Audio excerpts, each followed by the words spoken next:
Saludos jóvenes, bienvenidos a una nueva práctica de la clase de microprocesadores y microcontroladores. En esta ocasión vamos a aprender cómo implementar un teclado matricial y con esto iniciamos el temario del segundo parcial. Entonces, la idea de este proyecto es representar en este display de 7 segmentos el valor de la tecla que presionemos y nosotros podemos modificar o darle el valor que queramos a cada tecla. Muy bien. Entonces vamos a ver, ahorita que vemos un poquito de detalle cómo funciona este periférico, vamos a ver que varios de los periféricos que vamos a utilizar en el segundo parcial son algo complejos, eh, pero la buena noticia es que ya alguien más ha hecho el trabajo por nosotros y ha confeccionado un set de librerías de sus rutinas que simplemente tendríamos que nosotros aprender a implementarlas. Muy bien, ya en el primer parcial ya adquirimos las competencias necesarias, en las competencias básicas de programación en ensamblador, ya prácticamente se cubrieron todas las instrucciones, ya saben cómo leer la hoja de datos. Entonces en este segundo parcial el enfoque de cada práctica va a ser solamente como va a tener un objetivo introductorio, por así decirlo. Voy a cubrir solamente lo básico que tienen que saber para poder implementar un teclado y una LCD y posteriormente interrupciones. Los detalles de cada una de esas prácticas van a tener que ustedes revisarlas en el libro en cada capítulo correspondiente de cada tema. Muy bien, entonces no se va a dar mucho detalle en cada práctica porque el objetivo es que ustedes lo estudien por su propia cuenta y para eso nos vamos a hablar de las tareas. Muy bien, entonces para darles una muestra vamos a ver cómo funciona a grandes rasgos un teclado matricial y posteriormente vamos a ver cómo implementar la subrutina de la librería. Muy bien, entonces el capítulo 19 del libro de texto nos explica cómo funciona un teclado matricial, cómo está construido internamente y lo voy a tratar a grandes rasgos. De nuevo, es su trabajo leer este capítulo para ver los detalles. Bien, en su nombre de teclado matricial viene del hecho de que tenemos un arreglo de interruptores, un arreglo de botones para ser más específico, que están interconectados de forma matricial, como una matriz. Entonces, en lugar de estar leyendo cada botón o conectar de forma individual cada botón a un pin, vamos a utilizar el arreglo matricial para disminuir la cantidad de pines que se requieren para leer cada pulsación. Porque aquí tenemos una matriz de 4x4. Entonces, tendríamos que utilizar 16 pines de forma tradicional para leer estos 16 botones. Con el arreglo matricial vamos a utilizar nada más la mitad, 8 pines. Bien, entonces ¿cómo funciona? De la siguiente manera. Aquí el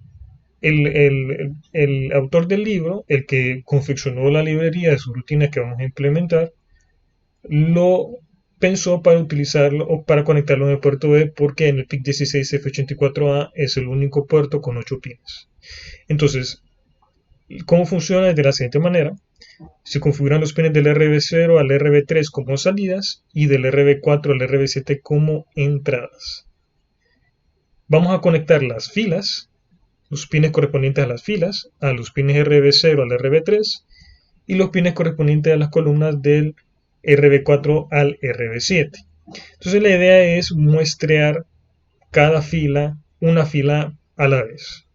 Entonces, es decir, vamos a revisar la fila 1 a ver si hay un botón presionado en esa fila, mientras todos los demás todavía no los atendemos. Entonces vamos leyendo fila por fila. Entonces, aquí tenemos en este diagrama estas resistencias, aquí CRP, esas son resistencias de pull-up que funcionan de la misma manera como lo hemos estado viendo desde el primer parcial, con la diferencia de que estas resistencias están dentro del puerto B. Con dentro del puerto B me refiero a que están construidas dentro del microcontrolador y nosotros las podemos activar o desactivar por medio de software. Muy bien, entonces al activar las resistencias de pull-up internas del puerto B vendrían funcionando exactamente igual como hemos tratado todos los botones. Es decir, si un botón está presionado, ve un 0, y si no está presionado, ve un 1.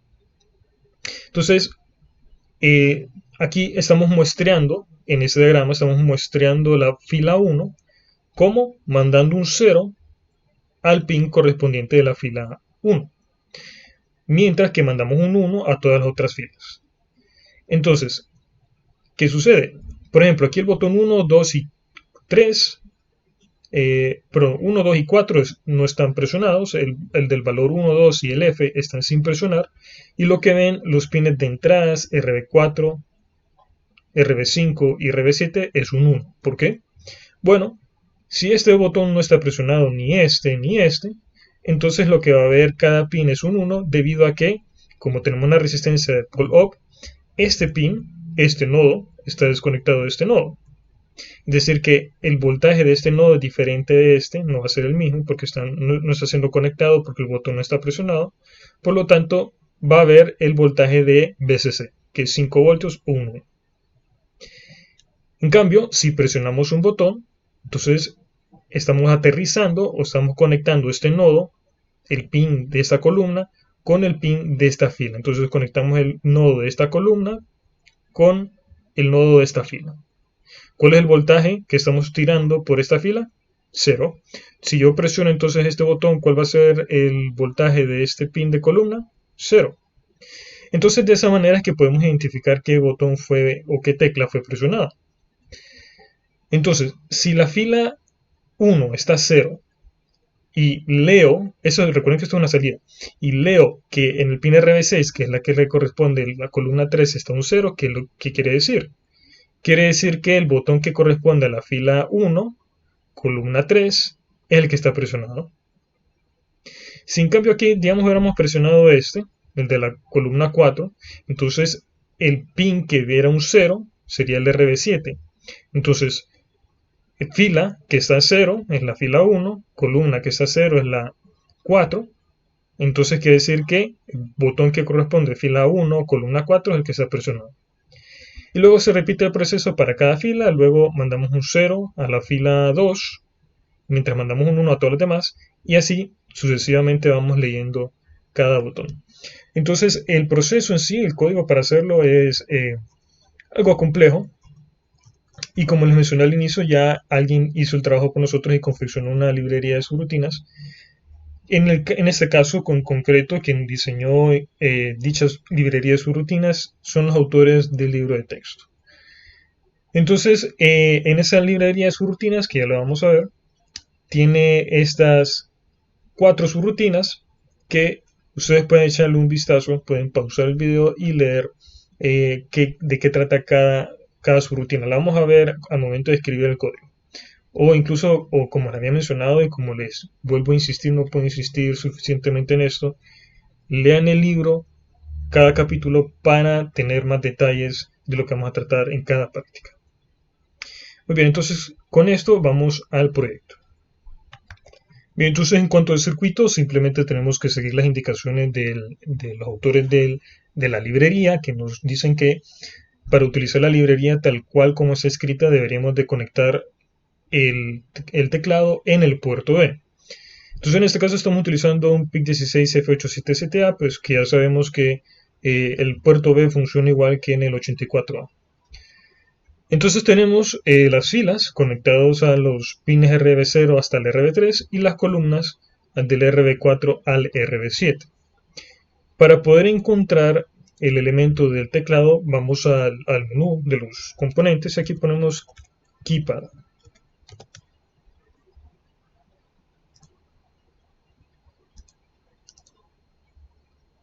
Muy bien, y aquí nos sale una variedad de teclados y el que vamos a utilizar es este porque es de 4x4. Muy bien. Entonces simplemente lo seleccionamos y lo podemos conectar, teniendo el cuidado de conectar aquí en las columnas resistencias de 330 para limitar la corriente que le llega a los pines y evitar dañar el microcontrolador. Muy bien, entonces ya con eso vamos al código. Y bueno, aquí entonces me adelanté un poquito y inicialicé la GPR, dejé listo para configurar los pines y incluí e incluir las librerías que vamos a utilizar. Entonces las librerías que vamos a utilizar son retardos, tabla de 7 segmentos y el teclado. Entonces esa es la nueva librería que vamos a utilizar, que vamos a aprender a utilizar en este video.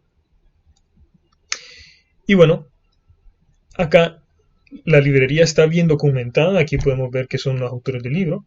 Aquí nos dicen incluso cómo conectarlos, cómo implementar cada subrutina. Muy bien, entonces a grandes rasgos, cómo funciona la librería es que sigue el algoritmo que les mencioné, que les describí brevemente anteriormente, cuando revisamos el libro. Y es que vamos leyendo fila a fila y mandamos un 0 por fila y luego revisamos cada columna. Entonces, eh, los autores del libro, de la librería, le asignan un orden a cada una de las teclas. Entonces, la tecla o botón de la fila 1, columna 1 es la tecla 0, la tecla de la fila 1, columna 2 es la tecla 1 y así sucesivamente. Y a cada una de esas teclas se les puede asignar un valor cualquiera que nosotros deseemos. Muy bien. Sucede que no todos los teclados son iguales, es decir, que no todos van a tener un ZK 8, 9, puede ser que aquí tenga 1, 2 y 3, 4, 5, 6, 7, 8, 9, y aquí puede que tenga otro símbolo diferente al de división, aquí otro diferente al por. Entonces nosotros podemos asignarle el valor que nosotros queramos, y para eso vamos a utilizar esta parte de la librería de acá. Muy bien, aquí lo que tenemos es prácticamente una matriz. Bien, entonces aquí tenemos una etiqueta. Aquí tenemos la instrucción AWF PCL,F, que si se le hace conocido es porque lo usamos para declarar tablas y saltos indexados. Entonces es lo mismo. Aquí tenemos una nueva directiva que se llama DT.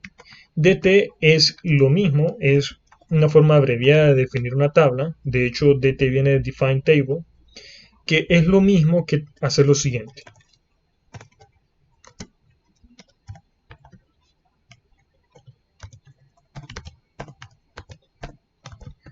Por ejemplo, aquí tenemos 2, 3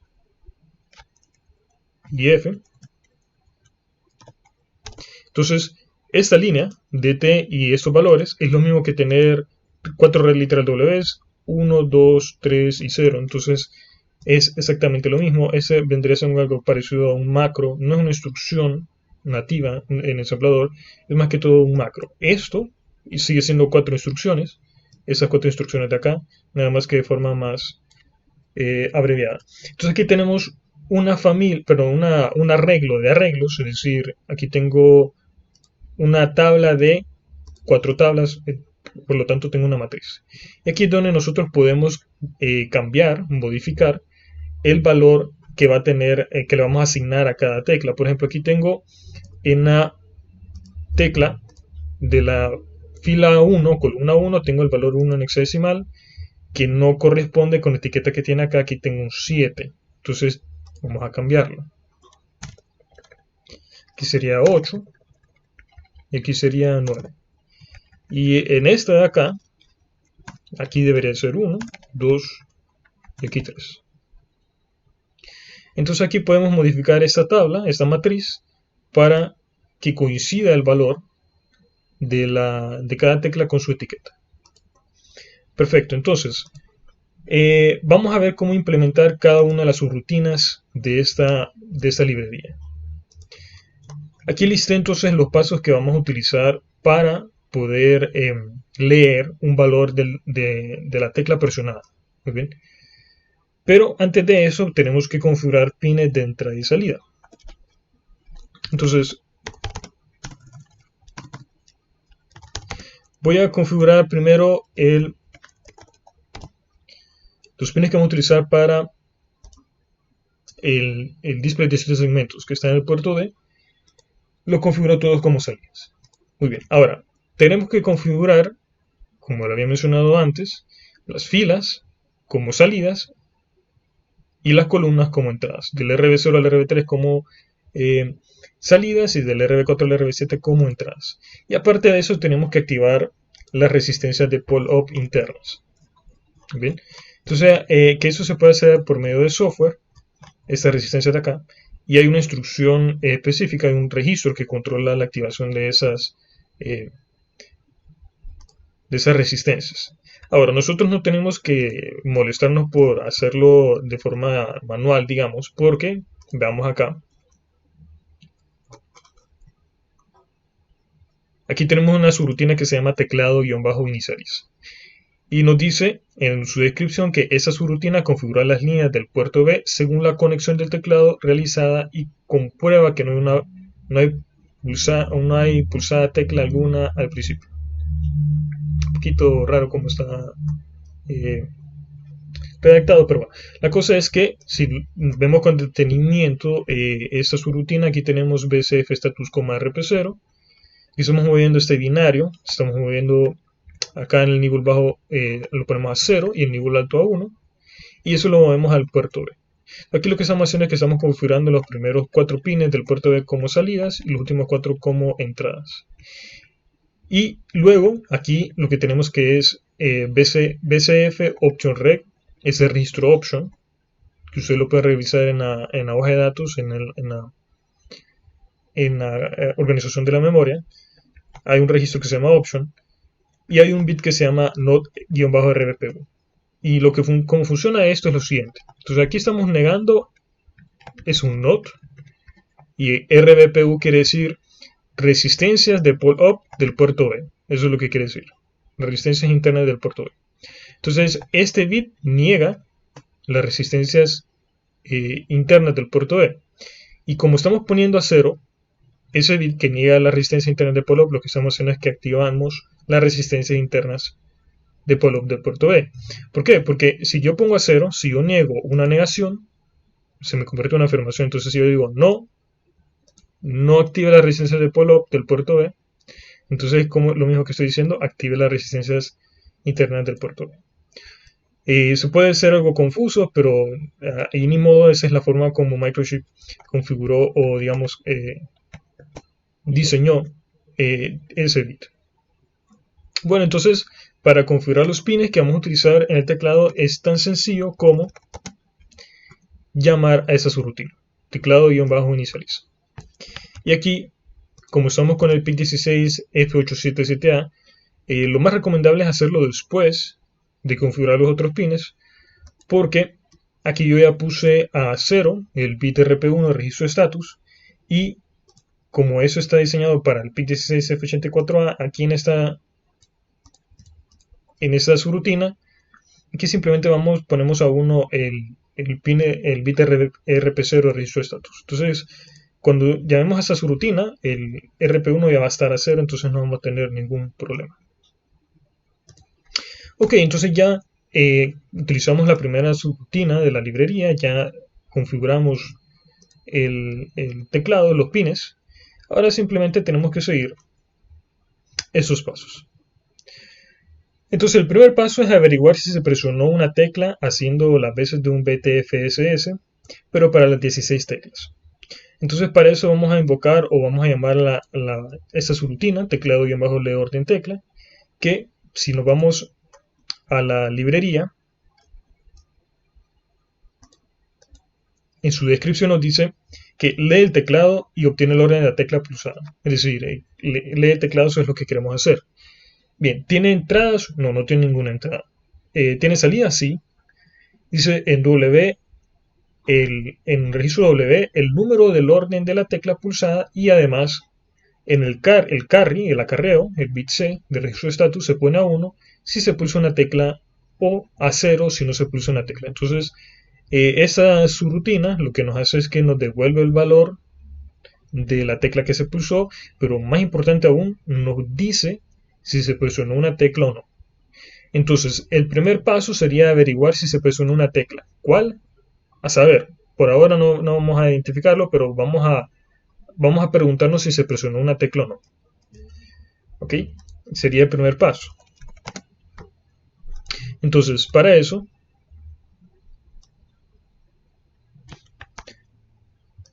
vamos a llamar a esa subrutina. Aquí lo que estamos preguntando prácticamente es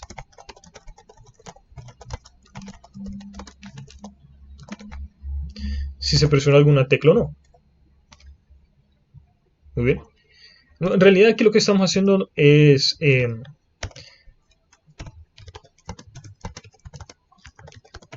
esto es más, más preciso. Estamos leyendo el teclado. Ahora, aquí donde nos vamos a preguntar si se presionó una tecla o no. Vamos a revisar el estado de el flag C de registro de estatus. ¿Por qué? Porque aquí nos dice bien claro que después de que se ejecute esa subrutina, pone el acarreo a 1 si se presionó una tecla o lo pone a 0 cuando no se presionó una tecla. Entonces aquí sí estamos presionando si se presionó alguna tecla o no. Entonces, si el flag C está a 0, entonces sería esta línea de acá, que la respuesta es no, y aquí sí la respuesta es no. Si la respuesta es no, si no se ha presionado ninguna tecla, entonces que vuelva a leer el teclado. Y si la respuesta es sí, entonces ahí tenemos que ver cuál de todas las teclas fue la que se presionó y que nos devuelva el valor correspondiente de esa tecla.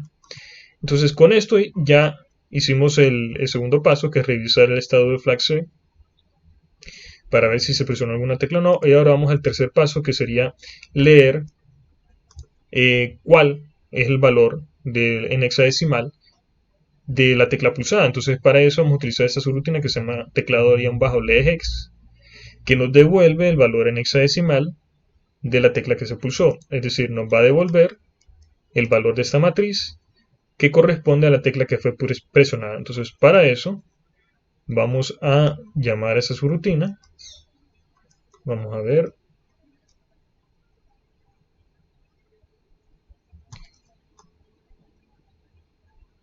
Que quizá. Y revisemos la descripción. Nos dice, tiene una entrada esta subrutina, es decir, que esta subrutina requiere una entrada que es en W el orden de la tecla pulsada. Perfecto. Entonces, acá, cuando invocamos esa subrutina, entonces nos devuelve en W el orden de la tecla. Entonces la salida de esta subrutina va a ser la entrada de esta. Entonces, estamos bien. Y como salida, el W nuevamente el valor en hexadecimal para dicha tecla. Entonces, si se presionó una tecla, vamos a llamar a esa subrutina para que nos devuelva el valor en hexadecimal de esa tecla que presionamos.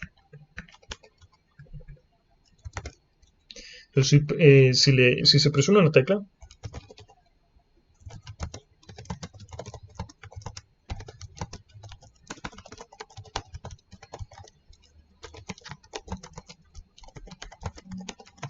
que nos devuelva el valor en W que le corresponde a esa tecla.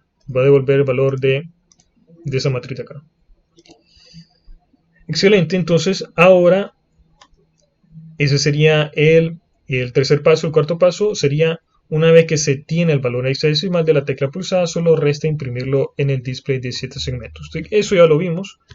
Aquí simplemente sería pues llamar a la tabla de 7 segmentos para que nos devuelva la representación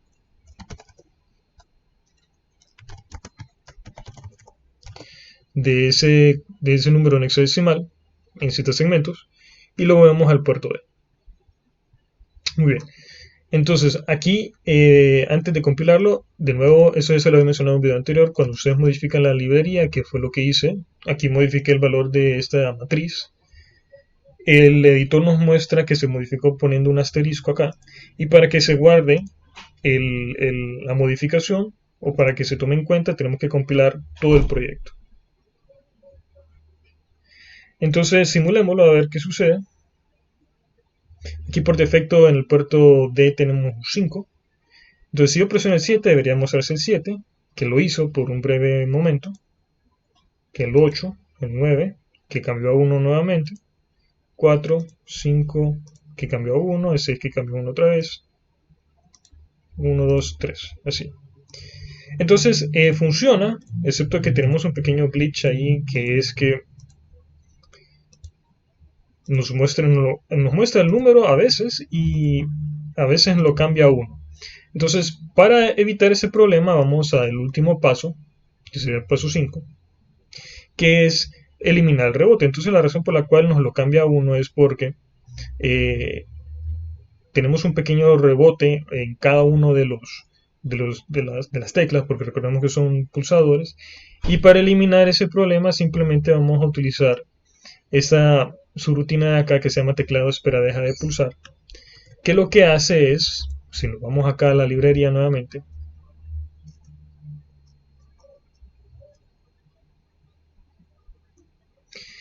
que es que permanece en esa subrutina mientras siga pulsada la tecla. Entonces es decir que es como lo que hicimos de eliminar rebote, que se va a quedar ahí en ese ciclo hasta que soltemos la tecla.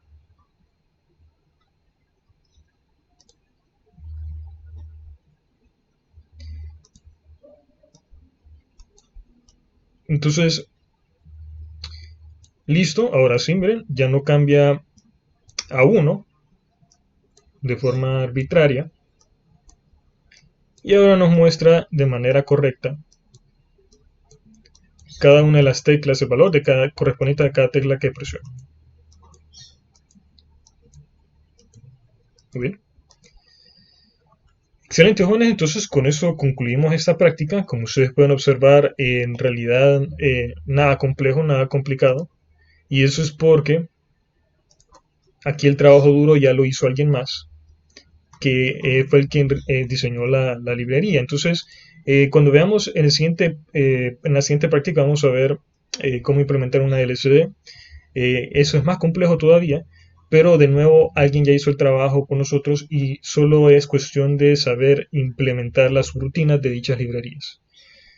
Eh, entonces, en ese segundo parcial, por lo menos en cuanto teclado y en la pantalla LCD, es cuestión de que ustedes se familiaricen con cada una de las subrutinas y para eso, de nuevo, no puedo insistir lo suficiente en esto, lean el capítulo correspondiente del libro de cada periférico para ver varios ejemplos y varios detalles que no se ocurrieron en este video. Eso también lo van a tener que hacer, va a ser requerido de ustedes al momento de realizar sus asignaciones, realizar las tareas. Muy bien. Entonces, bueno jóvenes, como siempre, las dudas, cualquier duda me la pueden hacer saber a través de el campus virtual, correo institucional o con un comentario en este video. Bueno jóvenes, hasta la próxima, saludos y bendiciones.